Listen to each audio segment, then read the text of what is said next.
इसमें कोई भी संदेह नहीं, बट इन्वेस्टर्स के लिए कोई चिंता वाली बात नहीं है। हाँ, ट्रेडर्स के लिए जरूर इस समय गले की फांस बनी हुई है, लेकिन आपका ज्यादा समय न व्यर्थ करते हुए आज हम सीधे सीधे मुद्दे की बात करते हैं।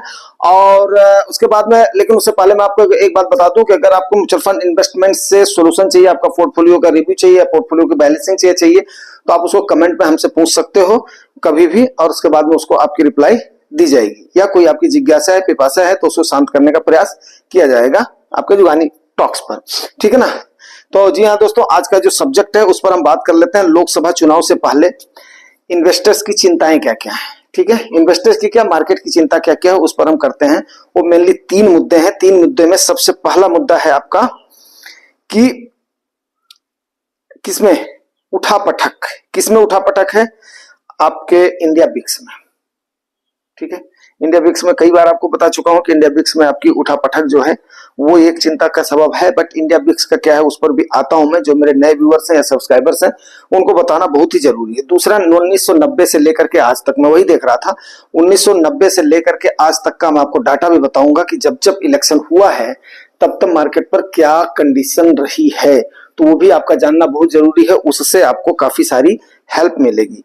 तीसरा रीजन क्या है कि बीजेपी पर जब मार्केट ने बेट लगा दिया था तो उसके बाद में मोस्ट प्रोबेबली चांसेस है कि गवर्नमेंट आएगी आएगी। अभी मैं ये तो नहीं कह सकता हूं कि किसकी गवर्नमेंट आएगी, बट फिर भी मार्केट ने तो बेट लगाया हुआ है। और आपको पता है कि मार्केट में कई सारे लोगों को, पंडितों को ये पता चल ही जाता है कि हाँ क्या हो क्या रहा है, चल क्या रहा है, तो फिर आखिर में चिंता का सबब क्या है। तो आइए 1 बाय 1 ले लेते हैं, ठीक है ना। अगर हम ये ले लेते हैं कि 2009 में, 2014 में, 2019 में आपके बिक्स की वॉलेटिलिटी का फिगर क्या रहा है, सबसे पहला जो सवाल है उस पर हम बात कर लेते हैं। तो बिक्स का आपका वॉलेटिलिटी रहा है किसमें, 2009 में कितना रहा है, 84 रहा। अब आप बोलेंगे 84 क्यों था इतना हाई? यस, 2008 में आपको पता है कि लेमन ब्रदर का कोलैप्स आया था।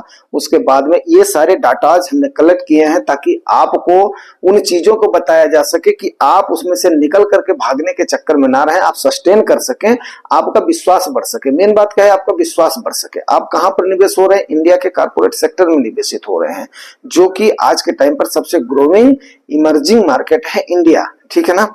अच्छा, 2014 में ये आपका कितना रहा था, वोलेटिलिटी इंडेक्स 37 रहा था आपका, ठीक है ना। और 2019 में आपका ये 28 रहा था। तो अभी तो आपका कितना है, 17.5 पहुंच गया है।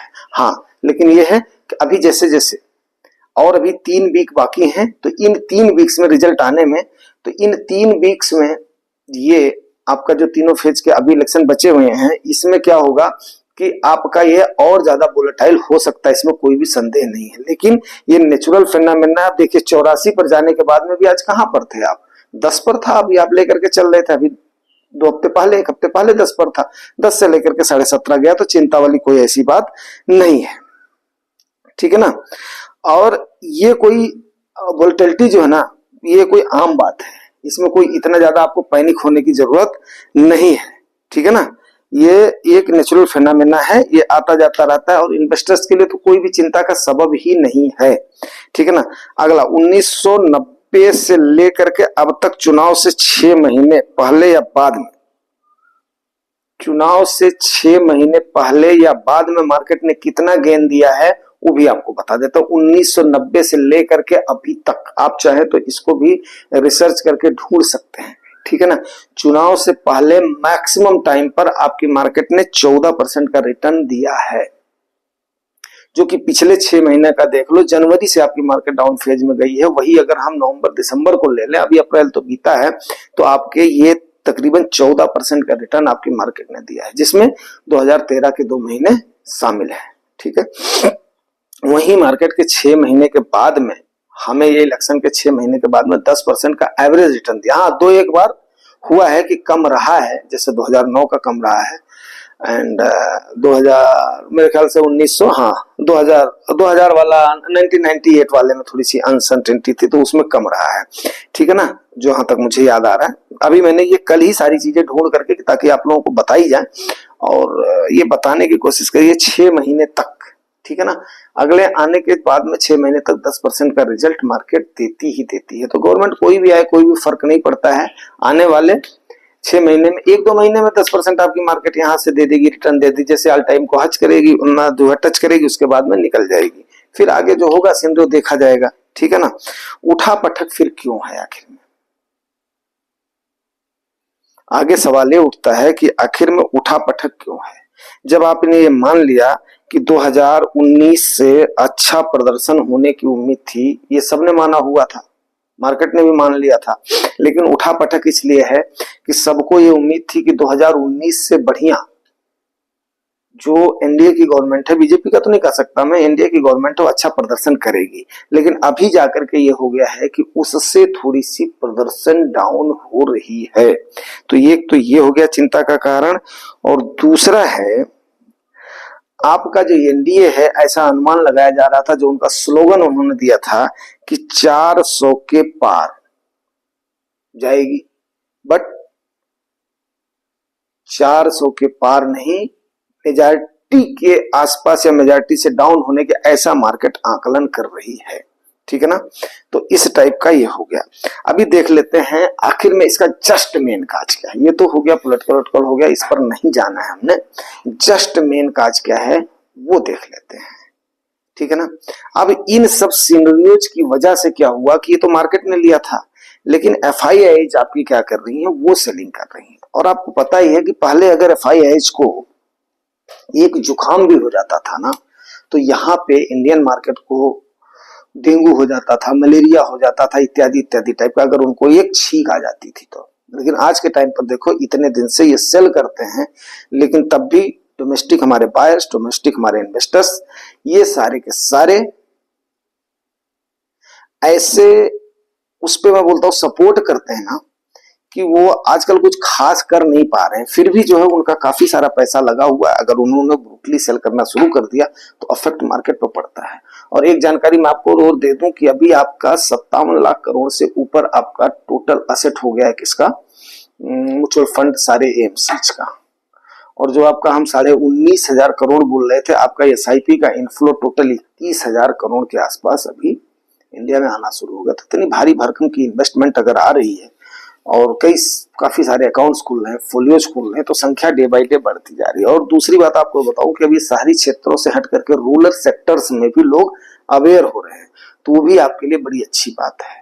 अगर कहीं छोटे इन्वेस्टर्स को घुसने का, जैसा कि 250 की मिनिमम लिमिट आपकी सेबी की चीफ माधवीपुरी बूच मैम ने बताया था, तो अगर ये सारी चीजें हो जाती हैं तो काफी अच्छा रहेगा इंडियन इन्वेस्टर्स के लिए, क्योंकि जितने सारे इन्वेस्टर पार्टिसिपेट करेंगे उतना ही ज्यादा क्या होगा कि डोमेस्टिक इंस्टीट्यूशन हमारा और स्ट्रांग होगा, एफआईआईज पर हमारी डिपेंडेंट कम हो जाएगी, ठीक है ना।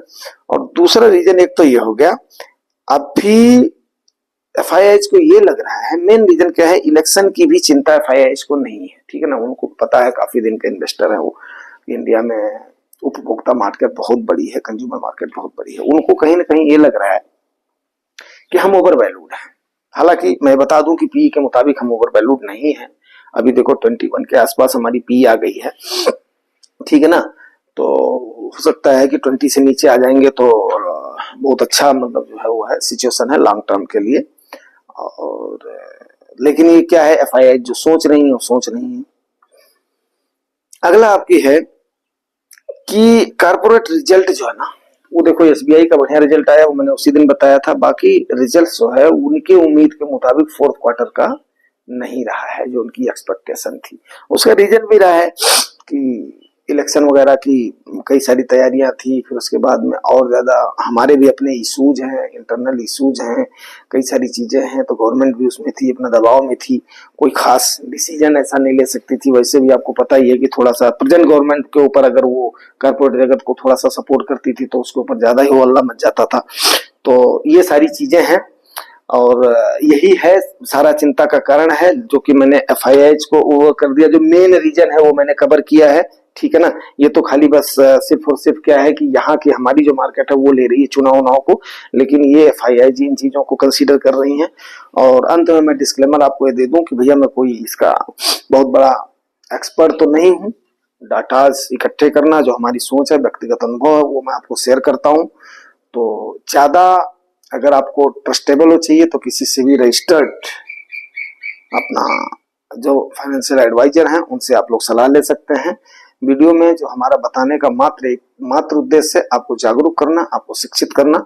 वो हमारा जो हमने सीखा है वो आपको बताना, वही हम बताते हैं। तो ये हमारा डिस्क्लेमर है। अगर जानकारी अच्छी लगी है तो यार बस जो नए व्यूअर्स हैं वो परिवार के पार्ट जरूर बनना, बाकी जो हमारे अभी जो बन चुके हैं वो जो आपका बनता है, फर्ज बनता है, वो रिवार्ड जरूर करना, ठीक है ना। नए व्यूअर्स खास करके सब्सक्राइब जरूर करो ताकि आपको कई सारी जानकारियां मिल सकें और